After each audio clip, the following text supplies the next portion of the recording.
चार वेद हैं और चारों वेद ही रामायण के रूप में अवतरित है। इसीलिए रामायण में चार अक्षर है, रा मा य न। ये चारों वेद के एक एक अक्षर स्वरूप है।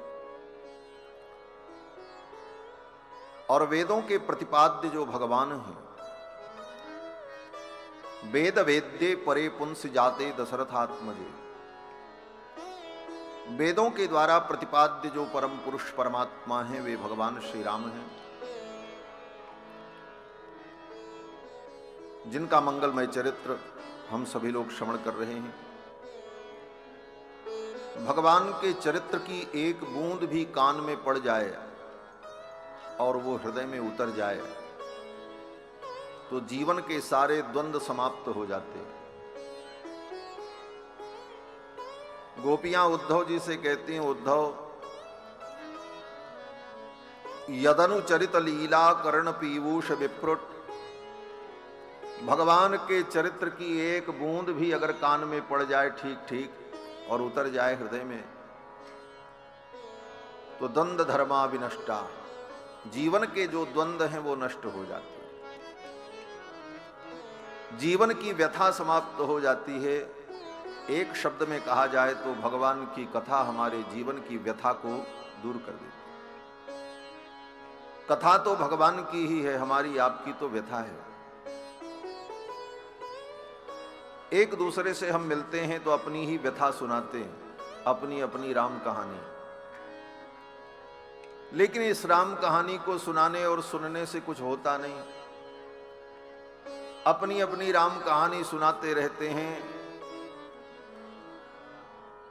परंतु अपनी राम कहानी छोड़कर भगवान की जो राम कहानी है, कथा, इसको हम सुने और सुनाएं तो हमारे जीवन का साप ताप संताप समाप्त हो जाता है। और भगवान श्री राम तो समस्त प्राणियों के आश्रय हैं। भगवान श्री राम में ही सबको आश्रय मिलता है। आश्रय तत्व भगवान ही, भगवान में ही सब कुछ आश्रित है, जड़ चेतन। इसीलिए भगवान का एक नाम है आकाश। वेदांत में एक आकाशाधिकरण ही है। उस आकाशाधिकरण में वेदव्यास भगवान कहते हैं आकाशात तल्लिंगात। ये आकाश भगवान का वाचक है। आकाश माने क्या? बोले अनंत अवकाश जिसमें है उसी का नाम आकाश है। और परमात्मा में इतना अवकाश है, इतनी जगह है कि सब जड़ चेतन उसी के अंदर प्रतिष्ठित है, इसलिए परमात्मा आकाश है। और सबके आश्रय भगवान है। श्री राम शरणम समस्त जगताम, समस्त जगत के शरण रक्षक भगवान है। भगवान के अलावा कोई दूसरा रक्षक हो नहीं सकता। और जब तक हम किसी और को अपना रक्षक मानते हैं तब तक हम अज्ञान में। धन हमारी रक्षा करेगा, बुद्धि हमारी रक्षा करेगी, हमारी चतुराई हमारी रक्षा करेगी, ये देवता हमारी रक्षा करेंगे, ये समाज में रहने वाले बड़े बड़े लोग हमारी रक्षा करेंगे। जब तक ऐसा विचार है तब तक भगवान पर पूर्ण विश्वास नहीं है। रक्षक तो एकमात्र भगवान है। इसीलिए शरणागति में कहा गया कि रक्षस्यतीति विश्वासो गोप्तृत्व वर्णम तथा। भगवान रक्षा करेंगे ये दृढ़ विश्वास और रक्षक के रूप में भगवान का ही वर्ण, यही भगवान की शरणागति है। श्रीमद् वाल्मीकि रामायण शरणागति का ही प्रतिपादन करने वाला महान ग्रंथ है। शरणागति क्या है? बोले भगवान के चरणों में आत्मसमर्पण, और ये शरणागति अंतिम उपाय है। कर्म, ज्ञान, भक्ति, इन सब की महिमा है, परंतु निरापद मार्ग अगर कोई है, जिस मार्ग में कोई आपत्ति नहीं है, तो निरापद मार्ग भगवान की शरणागति है। कर्म भी कल्याण का मार्ग है, निश्रेयस का मार्ग है, लेकिन कर्म में भी समस्या है। कर्म कितना कठिन है, कर्म मार्ग कितना कठिन है, सोच करके व्यक्ति को पसीना आ जाए।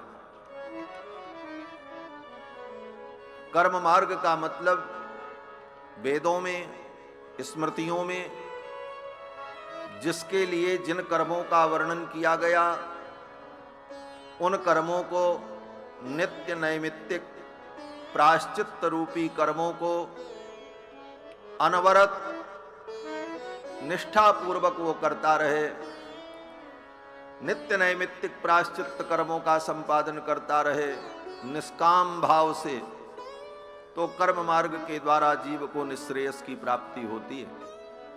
लेकिन कर्म मार्ग में तो पहले ये कि हमारा कर्म क्या है इसका ज्ञान प्राप्त करें। अपने अपने स्वकर्म के ज्ञान के लिए पहले परिश्रम करना पड़ेगा कि हमारा कर्म क्या है, इसका पहले निर्धारण हो, और कर्म का निर्धारण होने के बाद अब वो कर्म किए कैसे जाएंगे इसका ज्ञान हो, और फिर वो किए कैसे जाएंगे इसका ज्ञान होने के बाद तब उन कर्मों को करने में प्रवृत्ति हो, और उन कर्मों को अनवरत आमरण पर्यंत, जब तक मृत्यु न हो जाए तब तक उन कर्मों का संपादन होता रहे। अब वो कर्म क्या है? बोले आचार विचार शौचाचार से लेकर के संध्या वंदन अग्निहोत्र पितृकर्म श्राद्धादि कर्म पक्षादि कर्म दर्श पूर्णमासादि धर्म, इन सब को करते करते पूरा जीवन बीत जाए। कहीं कोई कर्म छूट गया तो उसका फिर प्रायश्चित्त करो। इतना कठिन मार्ग कर्म मार्ग, और कहीं अगर चूक गए तो पतन भी होगा।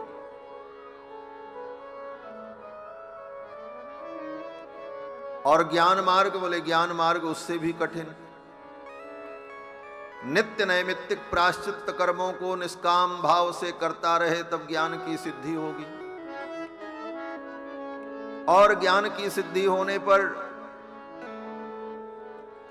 अभिमान न आने पावे, ये सावधानी रहे। अगर अभिमान आ गया तो वो और पतन का कारण।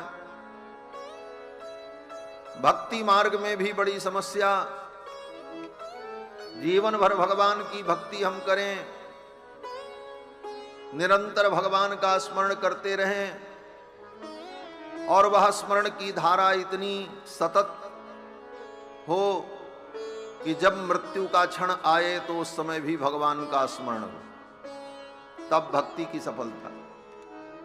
ये सब मार्ग शास्त्र में कहे गए और सब दिव्य हैं, अच्छे हैं, लेकिन बड़े कठिन हैं।